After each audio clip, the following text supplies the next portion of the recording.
गुरुजी के फरार होने से मचा हड़कंप, रूहानी के भाई पर लगा बड़ा इल्जाम, घर में बेहोश हुई गुड़िया। संगीत। भैया, गुरु यहाँ से भागा कैसे? बस यही सवाल पूरे परिवार के मन में घूम रहा है। गुरुजी के अचानक गायब होते ही पूरे घर में अफरातफरी मच जाती है।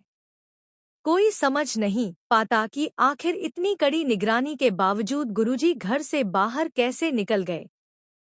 हर कोई एक दूसरे पर शक की निगाहों से देखने लगता है। घर का माहौल पूरी तरह तनाव से भर जाता है। तभी परिवार का एक सदस्य गुस्से में आगे बढ़ता है और कहता है, अपने परिवार वालों से क्या पूछ रहे हैं? अगर सच जानना है तो इससे पूछिए। सभी की नजरें एक साथ रूहानी के भाई पर टिक जाती हैं। यही बताएगा कि गुरु यहाँ से कैसे भागा। इतना सुनते ही पूरे घर में सन्नाटा छा जाता है। रूहानी हैरान रह जाती है। उसे यकीन ही नहीं होता कि उसके भाई पर इतना बड़ा आरोप लगाया जा रहा है। रूहानी तुरंत अपने भाई के सामने खड़ी हो जाती है और कहती है, मेरे भाई पर झूठा इल्जाम मत लगाइए। उसने कुछ नहीं किया। वह ऐसा कभी नहीं कर सकता। लेकिन सामने खड़ा व्यक्ति गुस्से में जवाब देता है, अगर इसने कुछ नहीं किया तो फिर गुरुजी अचानक गायब कैसे हो गए? कोई न कोई तो उनकी मदद कर रहा था। रूहानी का भाई घबराया हुआ दिखाई देता है, लेकिन वह खुद को संभालते हुए कहता है, मैंने किसी की मदद नहीं की। मुझे फंसाया जा रहा है। असली गुनहगार कोई और है। उसकी बात सुनकर परिवार के कुछ लोगों को उस पर भरोसा होता है, जबकि बाकी लोग उसे ही दोषी मानने लगते हैं। तभी अचानक गुड़िया की तबीयत बिगड़ने लगती है।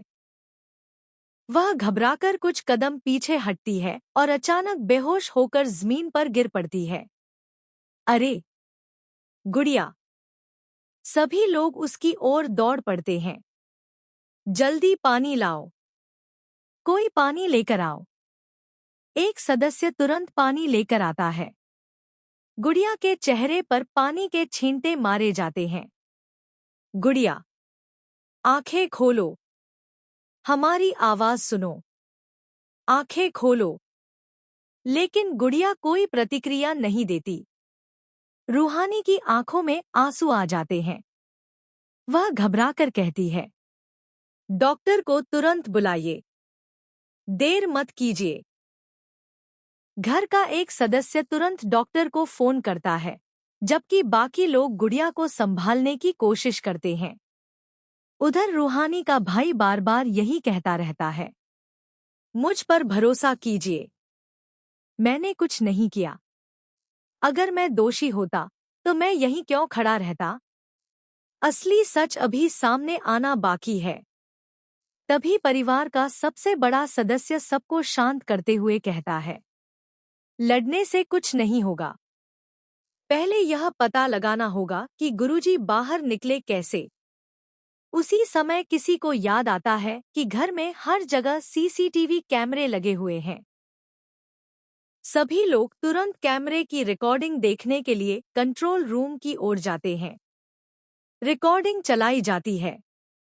शुरुआत में सब कुछ सामान्य दिखाई देता है, लेकिन कुछ देर बाद कैमरे में एक संदिग्ध परछाई नजर आती है। कमरे में मौजूद सभी लोग हैरान रह जाते हैं। वीडियो में साफ दिखाई देता है कि कोई व्यक्ति रात के अंधेरे में गुरुजी के कमरे के पास जाता है, लेकिन उसका चेहरा साफ दिखाई नहीं देता। रूहानी का भाई तुरंत कहता है, देख लिया आपने? मैं अकेला नहीं था।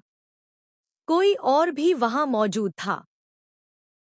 इतने में कैमरे की रिकॉर्डिंग अचानक बंद हो जाती है। सब लोग और भी ज्यादा हैरान हो जाते हैं।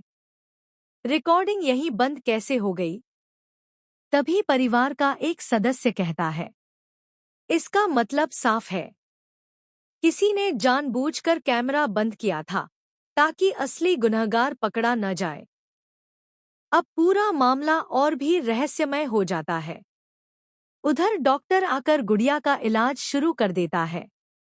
कुछ देर बाद गुड़िया को होश आ जाता है। होश में आते ही वह डर के मारे कांपने लगती है।